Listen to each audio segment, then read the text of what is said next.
GST 2.0च्या reform नंतर तुमचा insurance premium हा 18% कमी नाही झाला, म्हणून फोन करून तुमच्या इन्शुरन्स एजंटला भांडण्यापूर्वी हा व्हिडिओ शेवटपर्यंत नक्की पहा. हो, कारण बऱ्यापैकी लोकांना असं वाटतंय की त्यांचा जर पूर्वीचा इन्शुरन्स प्रीमियम ₹100 प्लस त्याच्यावरती जीएसटी ₹18 असा ₹118 होता, तर तो आता ₹100 होईल. असं खरंच होणार आहे का? तर बिलकुल नाही. कारण गव्हर्नमेंटने जेही इन्शुरन्स कंपन्यांना इनपुट लागणार आहे, त्याच्यावरचा जीएसटी झिरो केलेला नाहीये. म्हणजे की त्यांचं रेंट, त्यांच्या प्रोफेशनल फीज याच्यावरती आणखीनही जीएसटी लागणार आहे. मग इन्शुरन्स कंपन्या काय करतील? तर ती कॉस्ट तुमच्या इन्शुरन्स प्रीमियममध्ये ॲड करतील.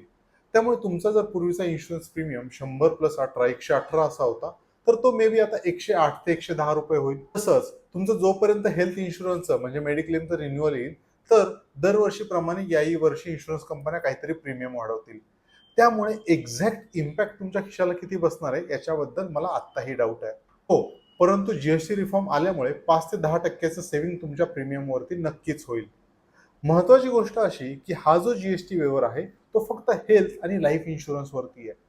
म्हणजे तुमचे जे ग्रुप मेडिक्लेम पॉलिसीज आहेत, तुमचे जे जनरल इन्शुरन्सेस आहेत, त्याच्यावरती तुम्हाला आजही जीएसटी देणं बंधनकारक आहे.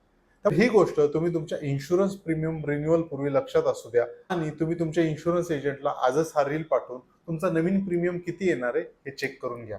Thank you.